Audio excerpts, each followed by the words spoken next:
Your news in brief for Monday the 21st of May. Camp David Cameron has told the Greeks that next month's election should be a referendum on whether they stay in or out of the euro. The Greeks have asked David Cameron what's it like holding a referendum, and David Cameron has responded, not really sure. Greece probably will pull out of the euro, but they resent being told to do so by dictator Merkel and Camp David Cameron, two of the countries that seek to gain most from imposing the austerity on the rest of us. Maybe the Greeks are a little bit annoyed because 2/3 of their richest have yet to pay taxes.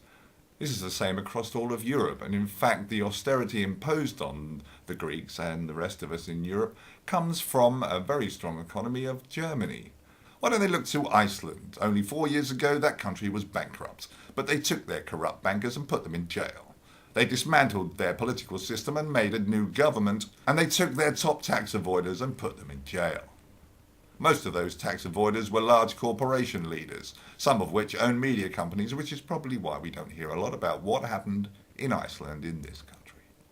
In Libya, Lockerbie bomber al-Megrahi fulfills his last bail requirements by being buried today.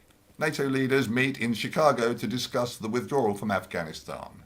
Withdrawal is set to be complete by 2014. But France are going to pull out. France? Hello? Hello?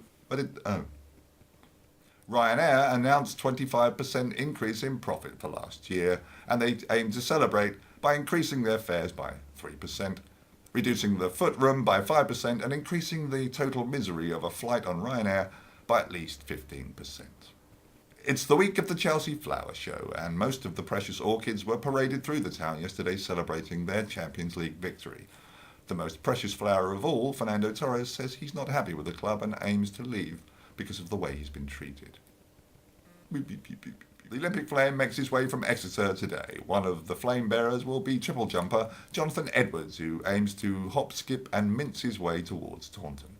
On this day in history, in 1936, Abe Sard was found wandering the streets of Tokyo with her husband's penis and balls in her purse, which is a lesson to all of us men. Never teabag your lady's purse. Celebrating birthdays today, Leo Sir turns 64, comedian Noel Fielding turns 39, and Tory politician Nadine Dorries turns my stomach. On today, Monday the 21st of May.